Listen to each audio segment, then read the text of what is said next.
Asansol rail ডিভিশনে বিভিন্ন স্টেশনে পরিকাঠামোগত উন্নয়ন, পরিষেবা ও পরিবহন সংক্রান্ত বিভিন্ন বিষয় নিয়ে পূর্ব রেলের জিএম মিলিন্দ দেউস্কর ডিভিশনের অন্তর্গত এলাকার সাংসদদের নিয়ে বৈঠক করেন। আসানসোল পুরী বন্দে ভারত এক্সপ্রেস চালানোর আবেদন করেন স্থানীয় সাংসদ সত্যগণ সিনহা।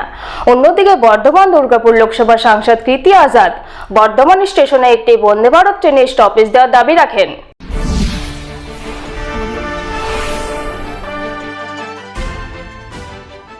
আসানসোল পুরী বন্দে ভারত এক্সপ্রেস চালানোর আবেদন করছেন আসানসোলের সাংসদ শত্রুঘ্ন সিনহা। বর্ধমান স্টেশনও একটি বন্দে ভারত ট্রেনে স্টপেজের দাবি তুলেছেন বর্ধমান দুর্গাপুরের সাংসদ কীর্তি আজাদ। পূর্ব রেলের আসানসোল ডিভিশনে বিভিন্ন স্টেশনে পরিকাঠামোগত উন্নয়ন, পরিষেবা ও পরিবহন সংক্রান্ত নানা বিষয়ে মতামত জানতে ডিভিশনের অন্তর্গত এলাকার সাংসদদের নিয়ে বৈঠক করেন রেল কর্তৃপক্ষ। ছিলেন পূর্ব রেলের জিএম মিলিন্দ দেউস্কর। তিনি রেলের সাম্প্রতিক উন্নয়নমূলক কাজের তথ্য তুলে ধরেন। পরে সাংসদের কাছ থেকে মতামত জানতে চায়। তখনই সাংসদ শত্রুঘ্ন সিনহা আসানসোল থেকে পুরী পর্যন্ত একটি বন্দে ভারত ট্রেন চালানোর আবেদন করেন। পাশাপাশি হাওড়া গয়া যে বন্দে ভারত ট্রেন চালু হয়েছে তা বারাণসী পর্যন্ত বর্ধিতকরণের আবেদন জানান তিনি। সাংসদ কীর্তি আজাদও বর্ধমান স্টেশনে যাত্রী পরিষেবার উন্নতি দাবি করেছেন। দুই সাংসদের আবেদন গুরুত্ব সহকারে বিবেচনার আশ্বাস দেন জিএম মিলিন্দ দেউস্কর।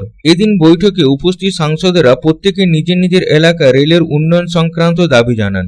জিএম মিলিন্দ দেউস্কর বলেন, আসানসোল ও মালদা ডিভিশনের মিটিং হলো। মিটিংয়ে 11 জন সাংসদ ছিলেন এবং 5 জন সাংসদ প্রতিনিধি ছিলেন।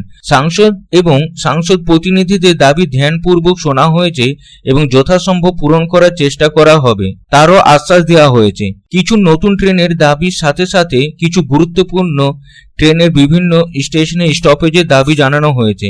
সবকিছু দাবি কতটা বাণিজ্যিক দিক থেকে গুরুত্বপূর্ণ সেটা দেখেই বিচার করা হবে। आज जो डिविजनल कमेटी में आसनसोल और मालदा डिवीजन की मीटिंग हुई, उसमें करीब 11 एमपीज थे और कई एमपीज के 5 एमपीज के प्रतिनिधि ने भी हिस्सा लिया और हम लोगों ने उनकी मांगों को ध्यान से सुना और आगे उसके ऊपर कार्रवाई करेंगे।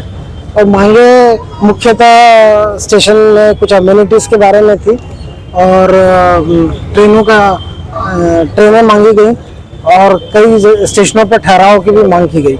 हम इन सभी प्रस्तावों पर गंभीरता से विचार करेंगे और इन पर कार्य करेंगे आगे। मांग जैसे हर एरिया की अपनी स्पेसिफिक मांग रहती है कि कहीं पे गेट पे रुकना पड़ता है लोगों को, तो आरओबी की मांग की हुई है। कहीं स्टेशन पे कोई कमी है, कुछ इम्पोर्टेंट ट्रेन जैसे वंदे भारत जैसी ट्रेन है वहाँ का स्टॉपेज मांग रहे हैं। तो सभी पे जरा गंभीरता से विचार करेंगे कि ऑपरेशनली और कमर्शियली फिजिबल है क्या। রেলের তরফে আরো জানানো হয়েছে, সাংসদদের আবেদন ও দাবিগুলি কতটা বাস্তবসম্মত তা সরেজমিনে পর্যবেক্ষণ করে রেল বোর্ডের কাছে রিপোর্ট পাঠানো হবে। বৈঠকে বীরভূমের সাংসদের প্রতিনিধি হুল এক্সপ্রেস বাতানুকূলিত কামরার সংখ্যা বাড়ানোর দাবি জানান। এছাড়াও দুমকার সাংসদ নলিন সোরেন হাওড়া আসানসোল ইন্টারসিটি এক্সপ্রেসকে মধুপুর পর্যন্ত সম্প্রসারিত করা এবং অন্ডাল পলাশথলী রুটে নতুন করে মেমু পরিষেবা শুরু করার দাবি জানান। আসানসোল থেকে সন্তোষ মণ্ডলের রিপোর্ট, পাবলিক টাইমস।